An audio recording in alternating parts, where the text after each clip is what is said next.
Willis Conover, një nga njohësit më të mirë të jazzit në Amerikë, do të mbushte këtë muaj 90 vjeç, në qoftë se do të jetonte. Ai kishte një program në zërin e Amerikës të quajtur Ora e Jazzit dhe ishte ky program që njohu miliona njerëz në Evropën lindore, sidomos në Ish-Bashkimin Sovjetik me jazzin amerikan. Ndikimi që ai pati tek ata njerëz ende kujtohet edhe sot. This is the Voice of America Jazz Hour. Me zërin e tij prej baritoni, Willis Conover e solli jazzin në shtëpitë e dëgjuesve kudo në botë, duke frymëzuar një brez të ri talentesh të jazzit. Programi i tij përditshëm prej një ore në zërin e Amerikës kishte rëndësi të veçantë për ata që dëgjonin për tej perdes së hekur. Për shumë njerëz, emisioni Ora e Jazzit ishte i vetmi ekspozim që ata kishin ndaj muzikës perëndimore. Задачи определены. За работу. Aleksej Kozlov është themeluesi i ansamblit të njohur rus të jazzit Arsenal. Ai tregon se kur ishte student i arkitekturës u fut në botën e jazzit nga Willis Conover, sepse prej tij mori frymëzimin për të mësuar saksofonin. Megjithëse programet e zërit e Amerikës ndaloheshin në Bashkimin Sovjetik, ne dëgjonim zërin e Amerikës duke vënë në rrezik veten dhe familjet tona. Ne mësonim çdo gjë nga Conoveri. Megjithëse në Bashkimin Sovjetik bëhej propagandë kundër çdo gjëje amerikane, Conover e bënte Amerikën të rejse për të gjithë ata që dëgjonin. Emisioni Ora e Jazzit ishte bërë forumi nga i cili emra të tillë të njohur në Perëndim, si Duke Ellington, Charlie Parker dhe Count Basie, i prezantoheshin publikut në Evropën lindore.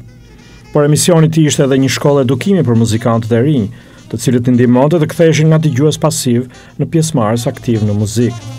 Viktor Fonariev nga Letonia është sot basist profesionist në Shtetet e Bashkuara. Ai u njoh me programin e Conoverit kur studionte për aviacion në Riga.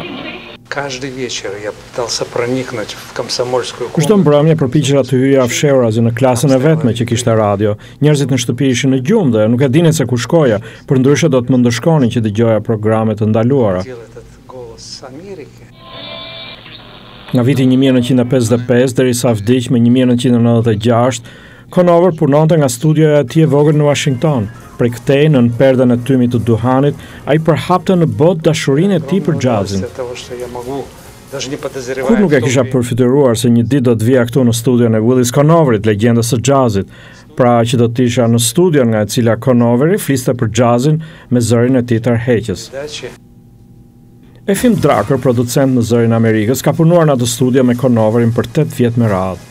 Që kur jetonte në Rusi, Draker e dëgjonte me interesim të madh emisionin Ora e Jazzit. Pasi emigroi në Shtetet e Bashkuara, ai kërkoi të punonte me Conoverin, të cilin e adhuronte pa mas. Ai thotë se Conoveri ja përkushtoi jetën Orës së Jazzit. Conoveri dhe grupi i tij, tregon Draker, punonin tërë ditën për të garantuar cilësi të lartë të muzikës së jazzit që transmetohej nga zëri i Amerikës.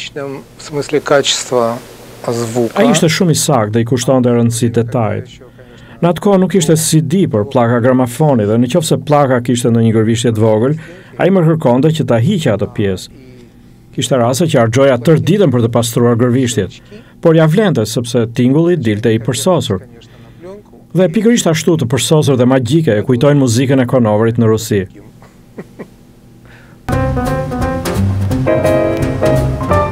Aftësia e Conoverit për t'u shpjeguar jazzin njerëzve të thjeshtë dhe vëmendja ndaj detajit mund të mos përsëritet më.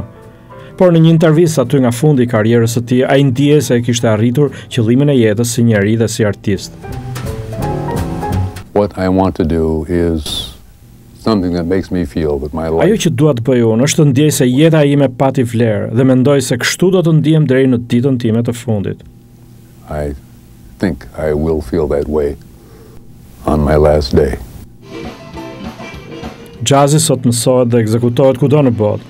Dhe mes atyre që sot janë mësuesit e yjeve të jazzit, ka njerëz që dikur jetonin në Evropën lindore. Duke realizuar ëndrrën e tij, Willis Conoveri ndihmoi të tjerët të realizonin ëndrrën e tyre.